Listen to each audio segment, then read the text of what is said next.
জমিন সৃষ্টি করেছেন হানিফাও, আমি একমাত্র তার এদিকে মুখাপেক্ষী, আমি একনিষ্ঠ গোলাম, তার একমাত্র একনিষ্ঠ গোলাম। ওয়ামা আনা মিনাল মুসলিমিন ওয়ামা আনা মিনাল মুশরিকিন, আমি মুশরিকদের অন্তর্ভুক্ত নই। তাহলে কোরবানি সহি হওয়ার জন্য আমরা প্রথম মাসালাটা জানলাম, যার উপরে ওয়াজিব তার নাম থাকতে হবে। 2 নম্বর হলো শরীক যারা হবে, শরীক যারা হবে, শরীকের ভিতরে 7 নাম শরীক থাকবে। 7 নামের বাহিরে যদি শরীক নেওয়া হয় তাহলে তার কোরবানি হবে না। 7 নামের বাহিরে যার নাম নেওয়া হবে তার কোরবানি হবে না।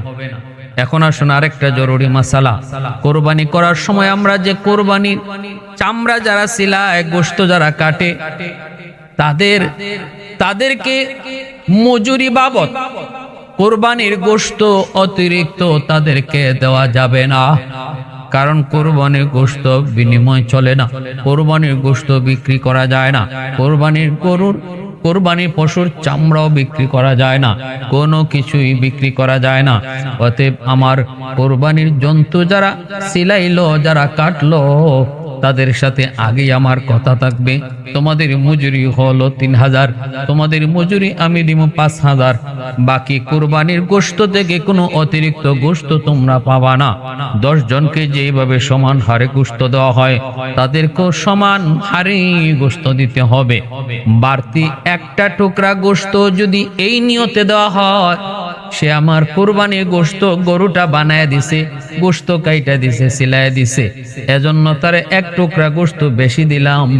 যদি এই নিয়তে একটা টুকরা গোশত তারে বেশি দেওয়া হয় তাহলে এটা তার পরিশ্রমের পারিশ্রমিক হয়ে যায়, তখনই কুরবানি বাতিল হয়ে যাবে।